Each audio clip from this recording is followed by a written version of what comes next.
repudiar los hechos de violencia que vienen sufriendo los trabajadores profesionales y no profesionales de Liga Junín, como así también de las unidades sanitarias, por la falta de recursos humanos, no solo agresiones verbales, sino físicas, y también hacia los edificios, hacia la estructura del hospital, que a veces vienen, rompen vidrio, rompen puertas, bueno, un montón de cosas que nos está pasando y que lo venimos tratando desde hace muchos años ya esto. Nosotros hicimos bajar la mesa de violencia en el año 2013 o 2014, creo no equivocarme de fecha, y había un compromiso de parte de la mesa de violencia del Ministerio de Salud que todos los días en el Liga Junín, para resguardar la integridad física del edificio y de los trabajadores, tenía que haber 2 policías dentro del servicio de emergencia, un personal de policía de infantería afuera y dos policías de la policía local recorriendo el predio del Liga Junín.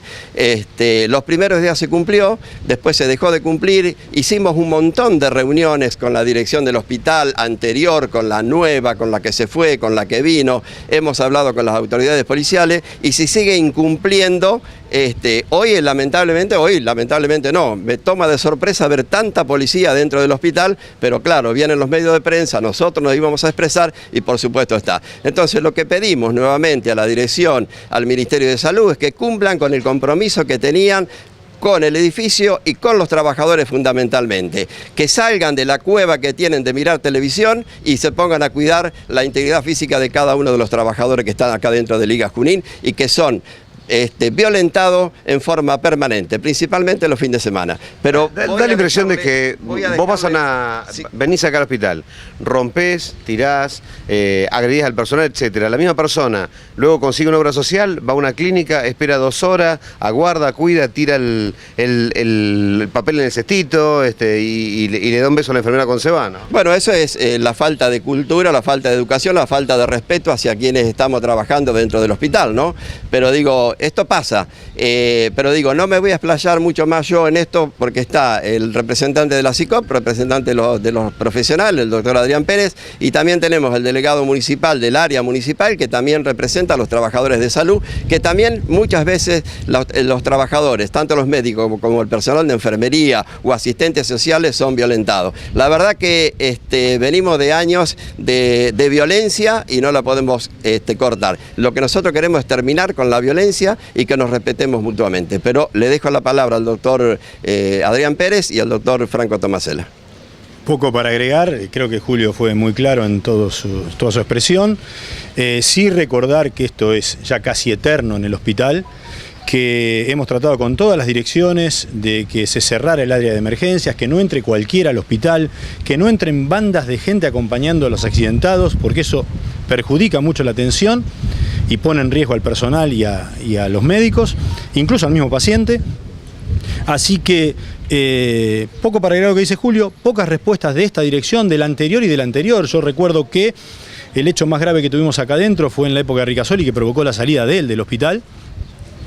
Un día sábado a la noche, donde rompieron todo, incluso los familiares de un fallecido entraron a quirófano, fue gravísimo, ahí fue cuando vino la mesa de violencia que recordaba Julio, pero de ahí en más hubo un poquito de respuesta momentánea, circunstancial, y no hubo ninguna de las respuestas que nosotros estábamos esperando. Incluso yo estaba teniendo ya quejas de muchos afiliados que en el área de pacientes ambulatorios, no de emergencia, sino en el área de pacientes ambulatorios, habían sido agredidos de palabra, varios médicos que me consta que atienden bien, que no son chantas, y habían sido agredidos de palabra y casi habían llegado a las manos en algunos de atención de día de semana, o sea, en horario de paciente ambulatorio. Así que la cuestión está pesada.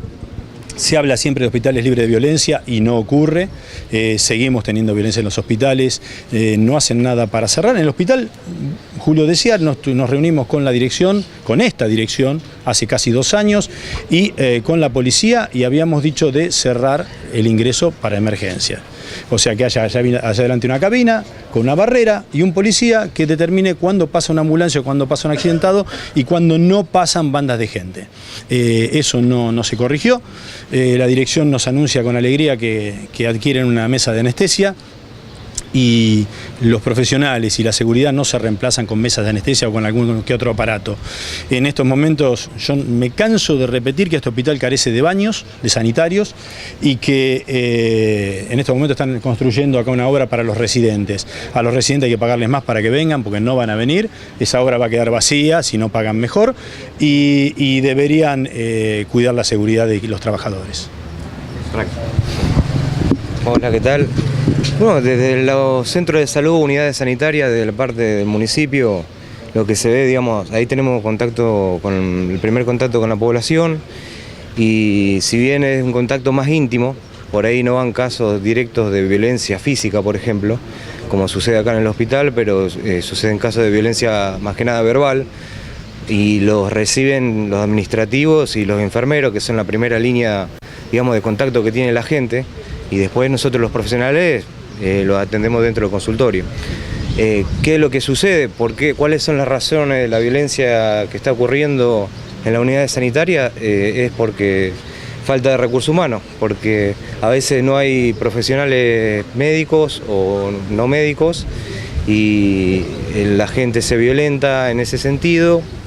Entonces lo que pedimos es que aumente la cantidad de recursos humanos, y si bien hay recursos humanos, porque no es una justificación de que no lo haya, porque médicos hay muchos médicos, enfermeros hay mucha cantidad de médicos, porque hay 3 lugares donde egresan todos los años, que es la UNOVA, que es Región Sanitaria y ATSA, y también administrativo internamente puede movilizarse hacia el sector salud. Pero ¿cuál es el problema? ¿Por qué no ingresan? Por el problema del salario. Son los salarios que son muy bajos, que están muy por debajo del salario mínimo vital y móvil, están más cercanos al salario, al índice de indigencia, estamos hablando de alrededor de los 6.500 pesos aproximadamente, que el índice de pobreza para una familia de 4 personas, que son 15.000 pesos. Uno que ingresa entre 7.000 y 8.000 pesos, es muy bajo el salario. Entonces, ¿cómo hace para invertir en recursos humanos? Es aumentando el salario. Entonces, ahí se valoriza también mucho lo que es los profesionales, tanto profesionales y no profesionales. Eso es lo que está ocurriendo en las unidades sanitarias. ¿Cuál es el valor de la hora? El valor real de la hora médico es 78 pesos.